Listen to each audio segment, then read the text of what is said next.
नमस्कार मित्रों। आज हम बात करते हैं फिर से अंग्रेजी के बारे में। अंग्रेजी जानने के लिए मैंने एक ग्रामर बुक्स आपको बताई थी जो ऑक्सफोर्ड की प्रैक्टिस बुक थी। आज मैं बात करता हूँ उस किताब की जो क्लासिकल रूप से भारत में अंग्रेजी सीखने में काम आती थी या आती है। जितने भी लोग अंग्रेजी स्कूल में पढ़े हैं, सेंट जेवियर, सेंट एंसलम वगैरह, उन सब ने वो किताब पढ़ी है। और उस किताब का नाम है रेन एंड मार्टिन की high school English grammar and composition, rain and Martin. ये किताब ग्रामर की सबसे बेसिक टेक्स्ट माना जाता है भारत में। ये जो रेन एंड मार्टिन दोनों सज्जन थे, ये दोनों इंग्लिश टीचर थे जो भारत में थे। और जो भारत में अंग्रेजों का शासन जैसा हुआ, बहुत वर्षों तक चला, तो 20वीं शताब्दी के आरंभ तक आते आते बहुत से अंग्रेज अपने परिवार के साथ यहाँ बस गए थे। आज़ादी के बाद तो वो चले गए, बहुत कम बचे हैं शायद। तो जब वो यहाँ रह रहे थे अंग्रेज, तो उनके बच्चों को एक्सक्यूज मी, उनके बच्चों को अंग्रेजी सीखने के लिए जो टीचर रखे जाते थे, रेन एंड मार्टिन जैसे, इन्होंने इंग्लिश स्कूलों में इंग्लिश पढ़ाना शुरू किया।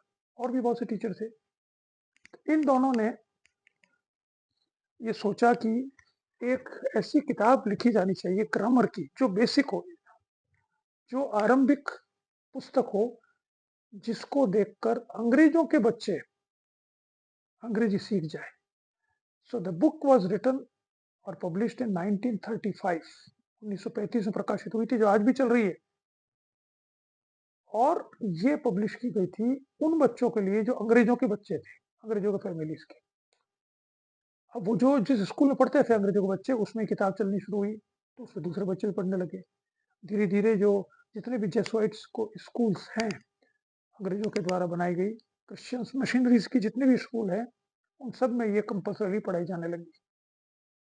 ये इतनी लोकप्रिय हुई कि आज भी इसको बेसिक टेक्स्ट माना जाता है। अगर आपको अंग्रेजी बिल्कुल नहीं आती, यानी आप अगर अंग्रेजी स्कूल में नहीं पढ़े, बिल्कुल नहीं आती का मेरा मतलब यह है, अगर आपकी स्कूलिंग अंग्रेजी स्कूल माध्यम में स्कूल में नहीं हुई है, तो आपको सबसे पहली किताब जो ग्रामर की पढ़नी चाहिए वो ये है। इसकी अच्छी बात यह है, इसमें एक तो बहुत सारी एक्सरसाइजेस है हर चैप्टर में। इसको पढ़कर आपको, अगर आपने इसको 10-15 बार कर लिया, मेरा मानना है कि इसको एक बार करने से कुछ नहीं होगा। इसको कम से कम 15-20 बार आप इसको पूरा एक्सरसाइज कीजिए, बार बार। अगर आपने 20 बार इसको किताब को पूरा मगअप कर लिया, जैसे रट लिया, तो जो बेसिक अंग्रेजी जिसे हम कहते हैं वो आपको आ जाएगी, लिखने की और पढ़ने की। बोलने की नहीं आएगी। बोलने की आ जाए तो अच्छी बात है, लेकिन लिखने की और पढ़ने की आपको अंग्रेजी आ जाएगी। इसकी अच्छी बात यह है कि इसकी ग्रामर भी अब उपलब्ध है। देखिए, ये ग्रामर है इसकी। ग्रामर मतलब इसकी किताब, इसका जो की है इसकी, वो भी उपलब्ध है। इसमें आप एक्सरसाइज कीजिए, इसमें आप की देखिए अपनी। लेकिन ऐसा नहीं कि पास बैठा कर इसको देख देख के देखते फिर आ गई मेरे को, ऐसा नहीं। आप बिना की देखे एक्सरसाइजेस कीजिए। और जब तक ये कीजिए एक्सरसाइज, जब तक कि आपकी की में सारे सवाल आपके सही नहीं हो जाते, आप ये प्रण कर लीजिए। मेरा दावा है कि इसको करने के बाद और उस स्थिति में आने के बाद, जब आपका एक भी गलत नहीं हो रहा इसमें सवाल, जिस दिन आप पूरी किताब बिना किसी गलती के कर पाएंगे, उस दिन आप किसी भी अंग्रेजी जानने वाले से आंख से आंख मिलाकर देख सकेंगे और बात कर सकेंगे और लिख सकेंगे। आपको एप्लीकेशन लिखना आ जाएगा, आपको कॉम्प्रहेंशन करना आ जाएगा, आपको सेंटेंसेस बनाने आ जाएंगे। ये किताब मूलतः अंग्रेजी की जो क्लासिकल डिक्शनरी होती है, जो क्लासिकल ग्रामर होती है, उसका उसको प्रदान करती है। हम जानते हैं कि अंग्रेजी मूल रूप से लैटिन पर आधारित है, लैटिन ग्रामर पर। तो ये लैटिन ग्रामर के आधार पर अंग्रेजी को सिखाती है। आज तो अंग्रेजी परिवर्तित हो गई है। आज जो अगर आप नॉवेल्स पढ़ेंगे तो उसमें ये अंग्रेजी नहीं आएगी। आज बहुत से अच्छे लोग लिखने वाले जो अंग्रेजी, जिनकी कमांड है अंग्रेजी में, वो ये ग्रामर के अनुसार नहीं लिखते, इस ग्रामर के अनुसार नहीं लिखते, वो नए प्रकार की ग्रामर लिखते हैं, जिसे कहते हैं ये changeable grammar, it is very static. ये तो कहते हैं ये सही है और ये गलत है। जैसे इसमें आप पढ़ोगे, मैं उदाहरण दूँ आपको कि एंड, एएनडी एंड जो होता है, वो 2 वाक्यों को जोड़ने के काम आता है, ठीक है? ये क्लासिकल डेफिनिशन है एएनडी की। आजकल जो लिखी जाती है अंग्रेजी, आप उपन्यासों में देखो या इवन जो न्यूज़पेपर में आर्टिकल्स हैं उसमें देखो, तो ए एंड डी से सेंटेंस शुरू होता है।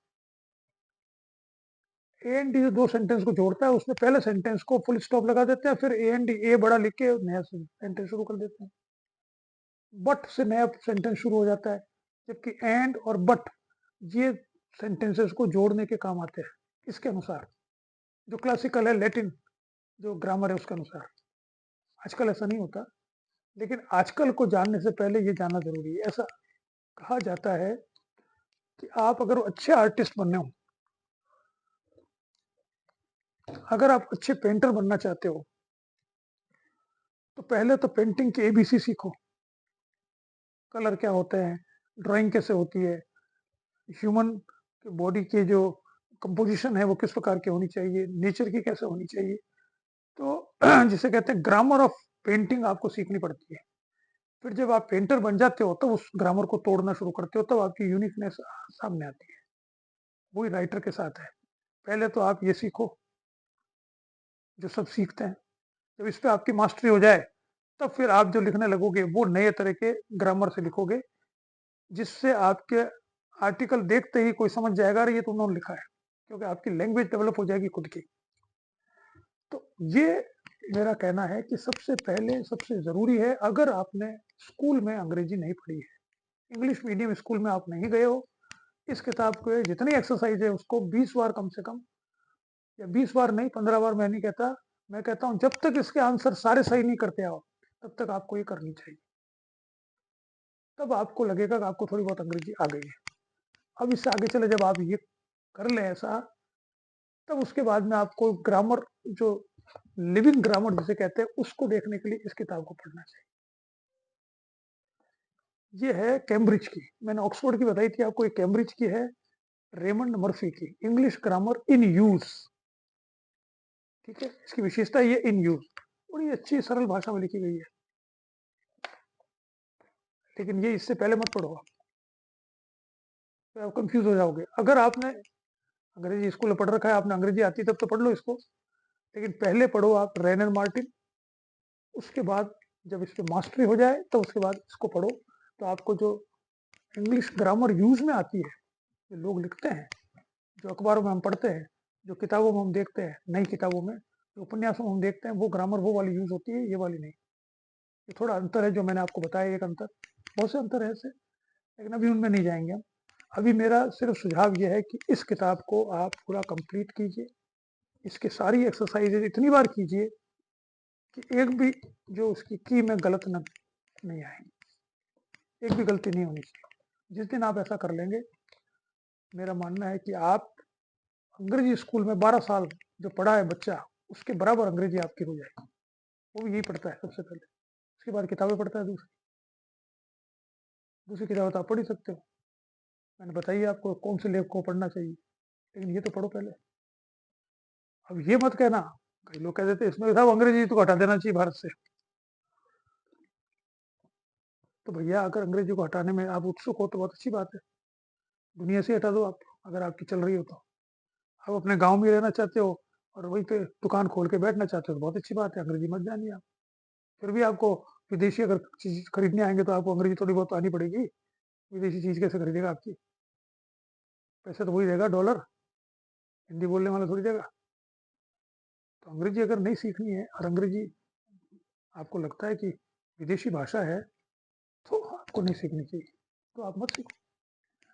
अब कई ऐसे सवाल करते हैं साहब कि आप यहाँ पे अंग्रेजी का प्रचार कर रहे हो, मैं प्रचार नहीं कर रहा हूँ, कि वो कोरिया में तो नहीं सीखते, जापान में तो नहीं सीखते। अरे भैया, भारत पर अंग्रेजों का राज रहा है 250 साल। जहां जहां पर अंग्रेजों का राज रहा है, वहां पे अंग्रेजी की भाषा को शासन की भाषा मानी गई है। और जिन देशों में अंग्रेजों का राज रहा है, वहां भी 70-75 साल हो गए, अभी तक हम उससे बाहर नहीं निकल पाए हैं, क्योंकि आज भी एलीट की भाषा अंग्रेजी है। जहाँ पर अंग्रेजों का शासन ही नहीं था, वहाँ पे तो एलीट की भाषा फ्रेंच की भाषा तो फ्रेंच ही रहेगी। लेकिन यहाँ पर भाषा अंग्रेजी है, जहाँ-जहाँ पर अंग्रेजों का शासन रहा है। इससे आप मुक्त नहीं हो सकते। अंग्रेजों का शासन पहले रहा है, इस हिस्ट्री को आप मिटा नहीं सकते। इसलिए बेहतर यही है कि आप अंग्रेजी में प्रवीणता प्राप्त करें। प्रवीणता नहीं तो कम से कम इतनी तो आपकी सक्षमता प्राप्त हो जिससे कि आप अंग्रेजी को बोल सकें, समझ सकें, बातचीत कर सकें, चीज़ों को पढ़ सकें। तो इसलिए मेरा सुझाव है कि आपको पढ़ना चाहिए, इम्प्रूव करने की कोशिश करनी चाहिए। कोई भी परफेक्ट नहीं होता, मैं भी नहीं हूँ, आप भी नहीं है, कोई भी नहीं होता।